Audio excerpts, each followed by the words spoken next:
Hola jóvenes, hoy les traigo la clase número 2 de Biología para Primeros Medios. Comencemos recordando algunas cosas que vimos en la clase anterior, como por ejemplo qué era la evolución.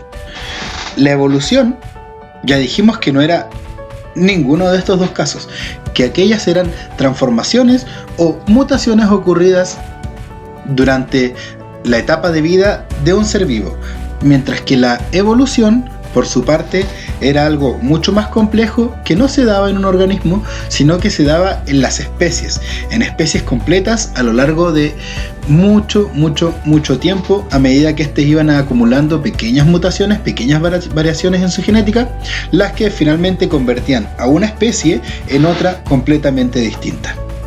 Además, algunos me preguntaron por este suceso en el que una oruga se convierte en mariposa, y eso también es una metamorfosis, lo mismo que sucede con los Pokémon que vimos anteriormente, tanto en la clase anterior como en este mismo video, ya que la transformación que ellos sufren ocurre durante solo el ciclo de vida de un individuo.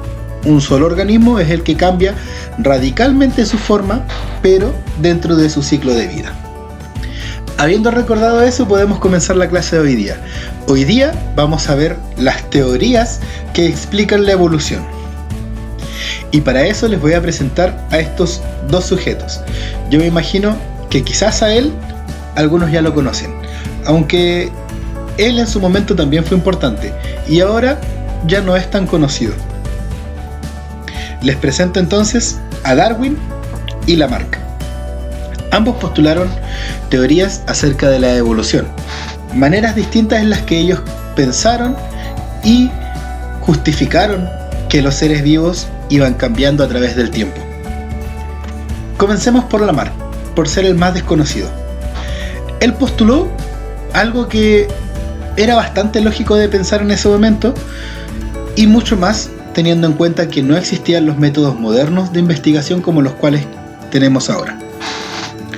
Lamarck decía lo siguiente: él creía que un organismo, es decir, un ser vivo, cambiaba su estructura, la transformaba según el uso que él le daba a esta estructura. Para eso ocupó de ejemplo a estas jirafas.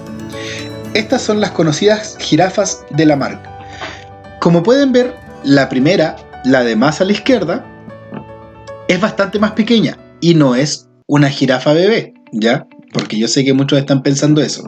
Es una jirafa común y corriente que quiere alcanzar el follaje de la copa de un árbol que es más alta de lo que ella logra con la estructura que tiene actualmente. Por lo tanto, empezó a alzarse hacia arriba, alzarse y cada vez estirarse más. Por lo tanto, su cuerpo reconoció este uso exagerado de el cuello y las patas y empezó a alargarlos para poder alcanzar ese nivel de follaje a mayor altura. Entonces, en palabras simples, Lamarck decía que los seres vivos evolucionan debido a que usan o dejan de usar ciertas partes de su cuerpo para poder adaptarse al medio ambiente en el que viven. Tiene bastante sentido si lo pensamos.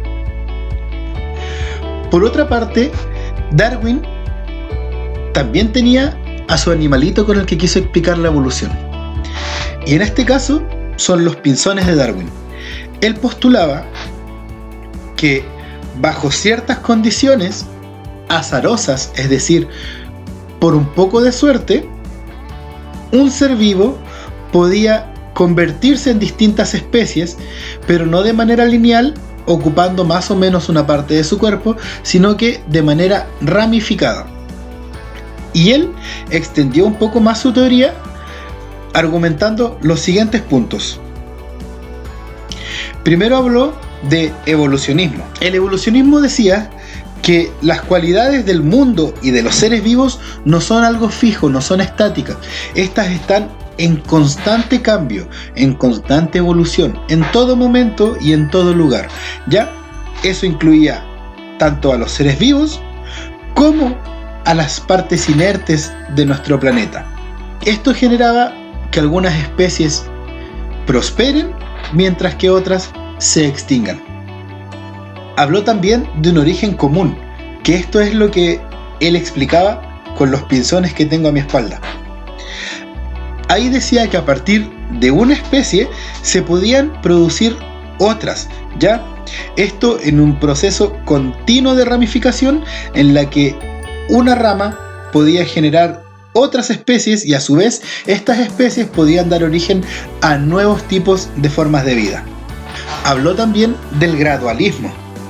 Esto quiere decir que los cambios evolutivos van de a poco, ya van paso a paso y de forma continua, que no pasan de un momento para otro, que no una especie cambia completa en un ciclo de vida o en un par de años. Para esto deben pasar mucho tiempo. La evolución va muy de la mano con la paciencia que tiene la naturaleza para ir generando adaptaciones y cambios poco a poco. Y finalmente introdujo el término por primera vez de selección natural. La selección natural es la causa principal de la evolución. Y para que ésta funcione, tienen que existir ciertos factores que permitan que la selección natural prospere. Y los vamos a ver a continuación. El primero fue denominado presión de selección. Esto quiere decir que hay factores ambientales que se van a oponer constantemente a la supervivencia de las especies. Si las especies no pueden sobrevivir y no pueden reproducir, terminan por extinguirse. Por lo tanto, solamente aquellos que logren avanzar un paso más van a mantenerse en la carrera por la supervivencia. Habló también de la variabilidad.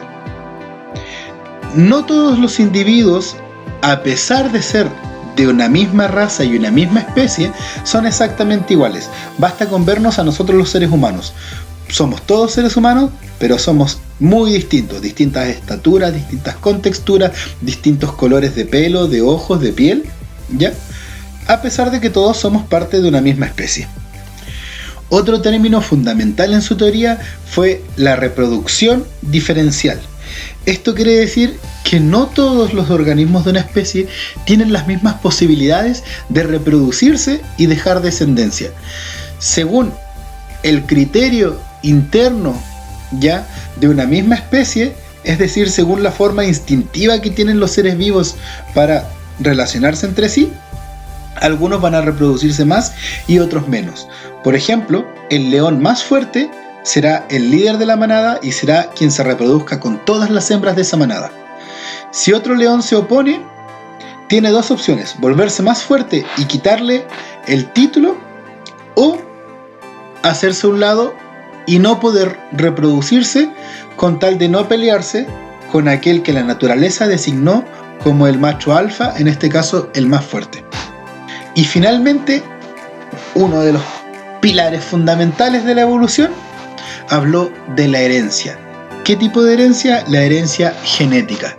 O sea, los padres tenían ahora la posibilidad de transmitir esos genes que habían desarrollado, con los que habían nacido, esas mutaciones que se dieron en ellos para bien o para mal, que el destino, el azar, la suerte, si lo quieren llamar así, les dio, ahora las podían pasar a su descendencia. Por lo tanto, el león más fuerte, como mencionábamos en el caso anterior, ahora iba a generar una descendencia de leones tanto o más fuertes que él, porque tenía la posibilidad de heredar esa fortaleza a través de sus genes. Entonces, ¿con qué teoría nos quedamos?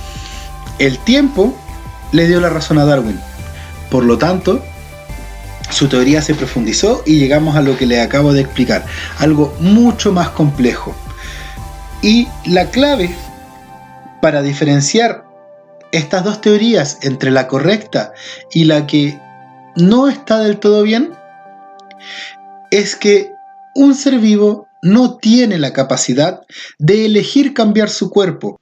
Así entonces, habiendo visto las principales teorías que se manejaron en algún momento, que fueron rivales en algún momento, podemos pasar a la clase siguiente, en donde ya cambiaremos de unidad, pero no sin antes haber dejado claro qué era la evolución y la biodiversidad.